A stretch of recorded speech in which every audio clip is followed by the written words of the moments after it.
பிரம்மாண்ட கட்டடங்களை இடிக்க தென்னிந்தியாவிலேயே முதன்முறையாக சென்னையில் அறிமுகப்படுத்தப்பட்டுள்ள 33 அடி உயரம் கொண்ட பிரத்யேக எந்திர வாகனம் குறித்து விளக்குகிறது இந்த தொகுப்பு.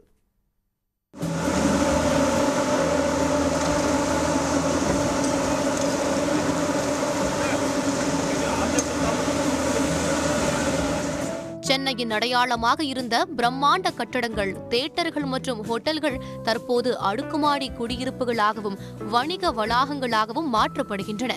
இதற்காக தென்னிந்தியாவிலேயே முதன்முறையாக இந்தியன் டெமாலிஷன் அசோசியேஷன் எனும் தனியார் அமைப்பு 33 அடி உயரம் கொண்ட பிரத்யேக இயந்திர வாகனத்தை சென்னையில் அறிமுகப்படுத்தியுள்ளது. வாகனத்துடன் பொருத்தப்பட்டுள்ள இந்த இயந்திரம் 100 அடி உயரமுள்ள கட்டடத்தை எளிதாக இடித்து தள்ளும் வகையில் வடிவமைக்கப்பட்டுள்ளது.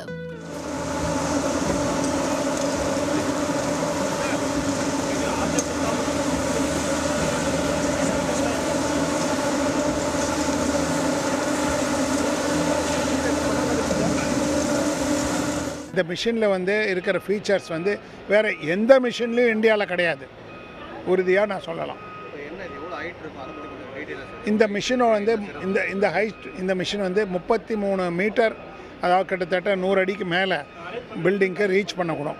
இதை என்ன பண்ணுவாங்க, இப்போ அது இன்னொரு சப்போஸ் ஒரு 40 மீட்டர் இருக்கு, 120 அடி இருக்குன்னா அது ரேம்ப் மாதிரி இப்போ பண்ணியிருக்க மாதிரி டெப்ரிஸ் ரேம்பை போட்டு சேஃபான அதில் ஏற்றி அதில் பண்ணுவாங்க.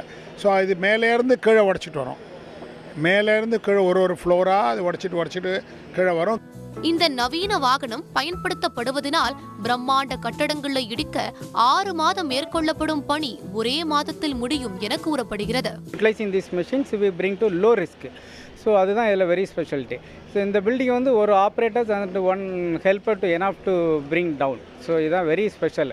நம்ம 60 லேபர்லேருந்து 2 லேபர்ஸ்க்கு கொண்டு வரோம். அப்போது அந்த ரிஸ்க் ஃபேக்டரை நம்ம நிறைய குறைக்கிறோம். இன்னொன்று டைம் சேவிங்ஸ். ஸோ 6 மந்த்துங்கிறது மேக்ஸிமம் 20 டேஸில் இந்த பில்டிங்கை நம்ம முடிச்சிடும். இது போன்ற நவீன இயந்திரங்கள் கொண்டு கட்டடங்கள் இடிக்கப்படுவதால் சுற்றுச்சூழல் மாசும் குறைக்கப்படும் என கட்டட பொறியாளர்கள் தெரிவிக்கின்றனர்.